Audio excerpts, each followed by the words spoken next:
June 1941, Libyan desert, 40 miles south of Tobruk.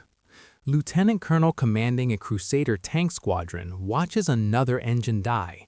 Black smoke, grinding metal, silence. That's the third tank today, and it's only noon. His chief mechanic opens the engine cowling and shows him the damage. The cylinder walls look like someone attacked them with sandpaper. Metal shavings glitter in the oil pan. "It's the sand, sir. It's getting past the filters and grinding everything to powder." They've been in North Africa for 2 weeks. They've traveled barely a few dozen miles on proper operations, and now a third of his squadron can't move. This isn't a story about enemy action. This is about something far more mundane and far more deadly: air filters, and how a simple engineering choice, one that American farmers had been using since the 1920s, would help determine who could fight in the desert and who couldn't. The problem nobody expected. When Britain sent armor to North Africa in 1940, many of its tanks were designed with European warfare in mind, rolling through French farmland, fighting in English rain. The engineers at the War Office had tested them thoroughly in European conditions.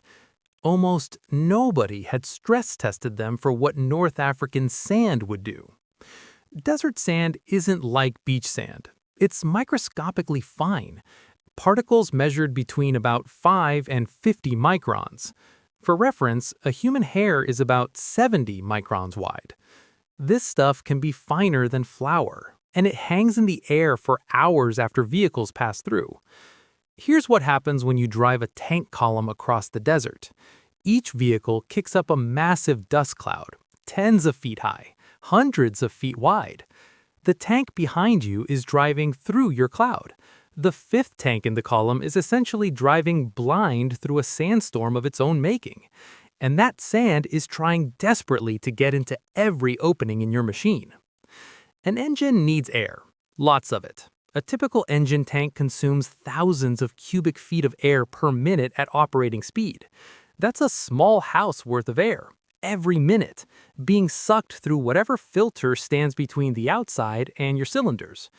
If that air carries sand, even trace amounts add up fast. A few grams of silica per cubic meter multiplied by that airflow means pounds of abrasive material trying to enter your engine every hour. What happens next is simple physics. Silica, sand, has a Mohs hardness of about 7. Steel is around 4.5. When you force a harder material between two softer surfaces that are sliding against each other, like pistons and cylinder walls, you get rapid wear. British tankers called it the grind. The engines would lose compression, burn oil, lose power, and finally seize. In some formations, engines were effectively worn out after only a few hundred miles of hard desert running, far sooner than crews had ever experienced in training. Why British filters failed. Many British tanks in 1941 used what were essentially dry element filters, metal canisters packed with treated fabric, felt, or similar media. Air passed through the fabric, particles got trapped in the fibers, clean air went to the engine. This worked reasonably well in England. Even in dusty conditions during training, it was often adequate. The problem was that North African sand wasn't in the test specifications when these filters were designed in the late 1930s. The fabric-type filters had 2 fatal flaws in severe desert conditions. First, they clogged very quickly. The ultra-fine sand particles would embed themselves deep in the fabric matrix. You couldn't shake them out. You couldn't easily blow them clean. The only reliable solution was replacement, and replacement elements were often in short supply. As the filter clogged, it restricted airflow. The engine lost power. Desperate tank crews sometimes cut, removed, or bypassed parts of the filter element to restore airflow and doomed their engines by letting poorly filtered air straight into the cylinders. Second, even when working properly, they struggled with the sheer particle load. In European conditions, you might change a filter after hundreds of miles. In North Africa, elements could need attention after a fraction of that to remain effective. A tank regiment with dozens of vehicles could require large numbers of spare elements for sustained operations, competing for cargo space with ammunition, fuel, and food. The statistics in unit reports were brutal. British armored units in mid-war North Africa complained that mechanical failures in some operations outnumbered combat losses by several times. Tanks that cost thousands of pounds were becoming immobile after a few weeks in theater. Captain Robert Crisp, 3rd Royal Tank Regiment, wrote in 1941 that he had gone through multiple tanks in a matter of weeks, not from German guns, but from engine trouble. Fitters showed crews cylinders that looked like they had been filed down. Often, there was little they could do in the field beyond swapping yet another worn-out vehicle. Meanwhile, German tanks were operating in the same desert with generally lower breakdown rates. Their Panzer IIIs and IVs were often able to cover longer distances with fewer engine failures. Why? Different filtration philosophy and earlier, more systematic preparation for dusty environments. The German advantage. German military vehicles widely used Ölbad-Luftfilter, oil bath air filters. The principle wasn't uniquely German. It dated back to the 1920s, but German engineers had adopted and integrated it effectively across much of their vehicle fleet. British designers and engineers were not ignorant of oil bath concepts. Technical literature and captured vehicles made the principle known, but procurement systems, locked into existing contracts, designs, and production schedules, did not always adapt quickly. Retooling production lines or significantly modifying engine compartments meant delays, and admitting that some existing assumptions had been inadequate. While committees argued and papers circulated, soldiers paid the price, not always from direct combat. A tank that breaks down during a retreat becomes a tomb if enemy forces arrive before recovery. A tank that can't move is a target, not a weapon. Here's the irony. Technology that would help solve the desert filtration crisis had been standard on much American farm equipment for years. In 1915, Frank Donaldson was selling engines to Midwestern farmers. He kept hearing the same complaint. Engines wore out too fast. Prairie dust from plowed fields was destroying them in a single season. Donaldson understood the problem. Existing filters, basically mesh screens, weren't stopping particles fine enough to damage cylinders. So, in 1915, he founded Donaldson Company in St. Paul, Minnesota, to build better air filters. His solution was the oil bath filter. The design was elegant, a metal housing divided into two chambers. The bottom chamber holds a reservoir of engine oil, regular oil, nothing special, a shallow bath. Incoming air enters through a tube that directs it downward towards the oil surface. Here's the key. The air has to make a sharp turn just above the oil. Heavy particles can't turn as quickly as air molecules. Inertia carries them down into the oil where they sink and stay trapped. The air continues upward through a gap above the oil surface. As it passes over the turbulent oil, tiny oil droplets are carried into the airstream. Dust particles stick to these oil droplets. Dust loves oil. The air, now carrying oil mist with trapped dust, moves into the upper chamber. In the upper chamber, a metal mesh or similar packing provides surface area for the oil droplets to coalesce and grow heavy. As droplets combine and grow heavy, they fall back down into the reservoir, taking their captured dust with them. The cleaned air continues to the engine. The genius? It's self-maintaining. As dust accumulates in the oil, it settles to the bottom. You don't replace an element every short distance. You drain the dirty oil and add fresh oil. A few minutes of work, using materials you already carry. By the early 1920s, oil bath filters had become common on American farm tractors, especially in dusty regions. Over the following decades, they spread into other off-road machinery and heavy vehicles.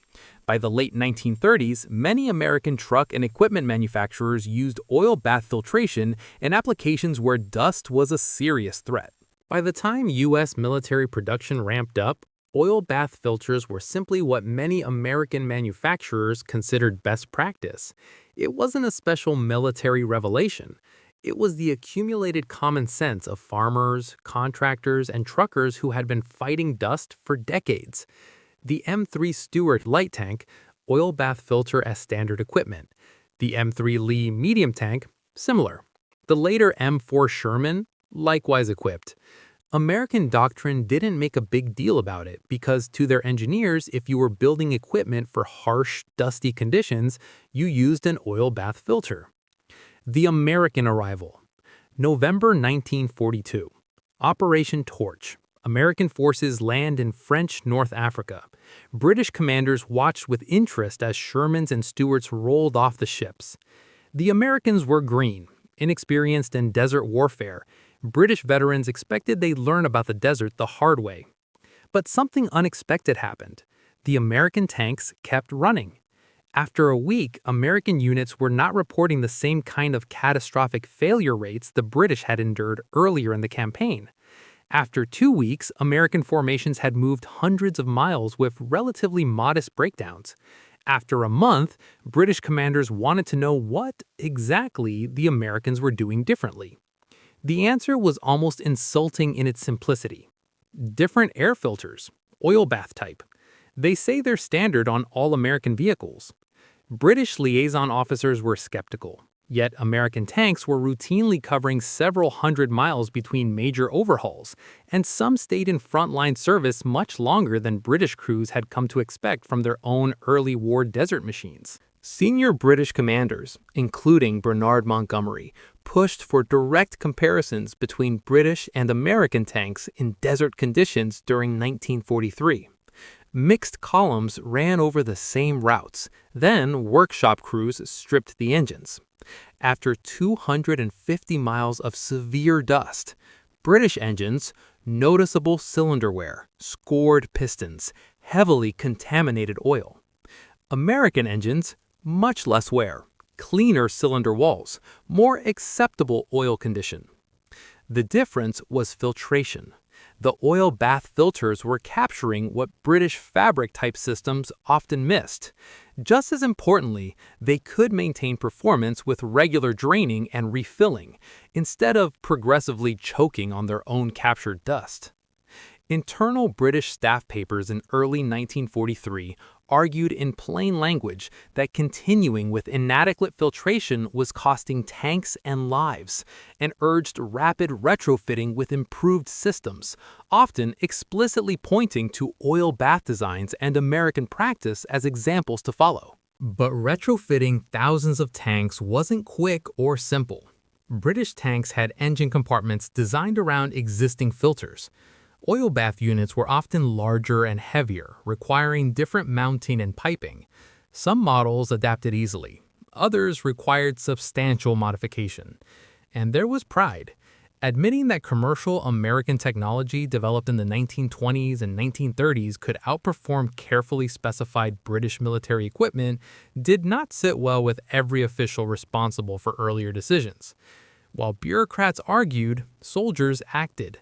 British tank crews scavenged oil bath filters from disabled vehicles and spare parts, including American ones, and jury-rigged them onto British tanks. Unit workshops fabricated brackets and adapter piping. It bent rules. It worked. Captain Douglas Brownlee, 2nd Royal Tank Regiment, recalled how his crew and fitters spent a day welding and improvising to fit a Yank filter to his Crusader. The engine ran cooler, pulled better, and the tank stayed in service longer than many unmodified sisters in the same unit. As official retrofit programs gathered momentum in mid-1943, British desert reliability improved markedly. The era in which mechanical breakdown threatened to halt operations as much as the enemy did was, if not over, at least clearly receding. Why it worked. The science matters because it explains why the change was so decisive. The most dangerous particles, the engine killers, are roughly 5 to 50 microns, invisible to the naked eye, angular with sharp edges, like tiny glass shards, because that's essentially what they are, silicon dioxide, the same material as glass. When these particles get between a piston and cylinder wall, two surfaces sliding against each other thousands of times per minute, they act as microscopic cutting tools. Each particle cuts a tiny groove. Millions of particles, thousands of cycles, means measurable wear in hours and functional damage in days. Dry or fabric filters in desert service often failed through what engineers call depth loading. Particles penetrated the fabric and lodged within it. At first, this could improve apparent filtration because trapped particles caught more particles. Eventually, though, the whole medium saturated, restricting airflow and driving crews to bypass or abuse the filter. Oil bath filters relied on different principles: inertial separation and wet scrubbing. The sharp turn in airflow above the oil exploited inertia. Heavier particles couldn't follow the airflow and fell into the oil. This dealt with larger and medium-sized particles. Smaller particles, the insidious ones, were captured by the oil mist. Dust sticks to oil. Simple physics, devastatingly effective. Crucially, as oil accumulated dust, it did not choke the airstream. Particles settled to the reservoir bottom. The surface oil layer stayed relatively clean between services. Filtration efficiency remained high even after processing huge volumes of dusty air, provided crews periodically drained and replenished the oil.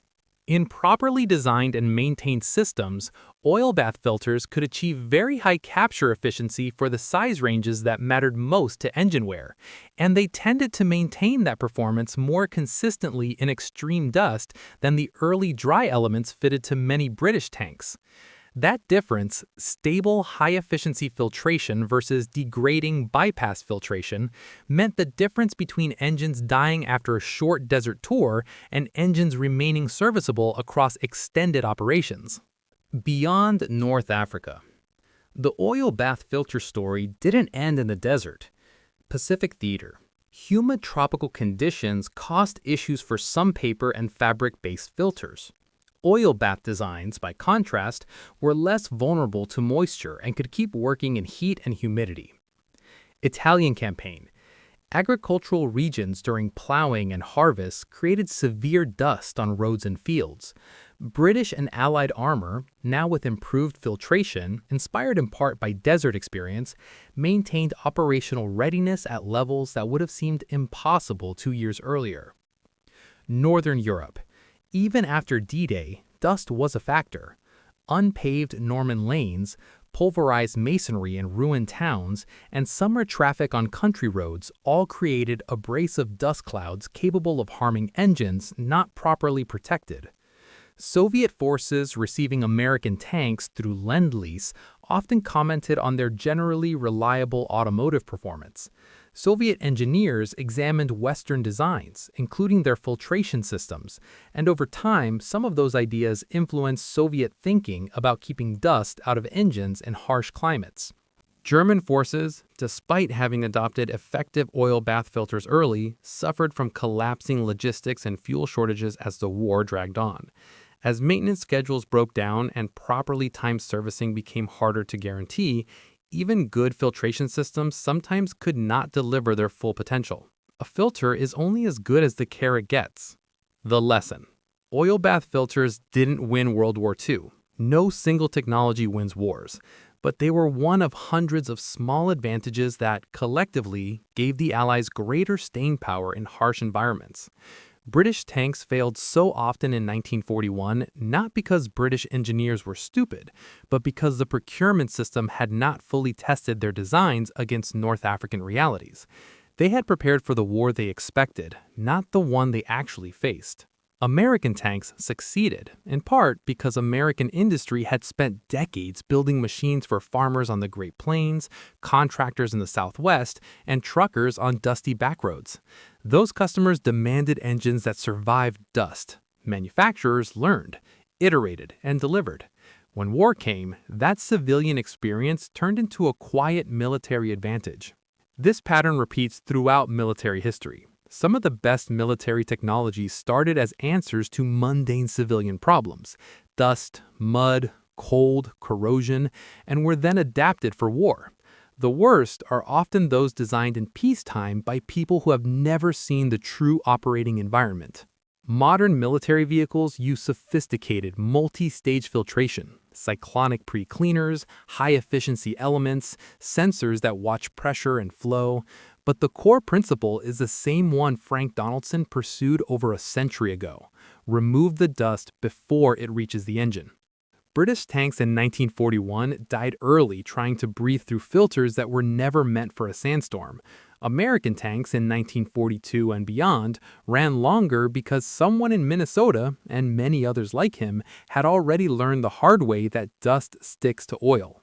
Sometimes, the difference between defeat and victory is not a new gun or thicker armor, but a better way to clean the air an engine breathes. That is the kind of knowledge wars quietly hinge on.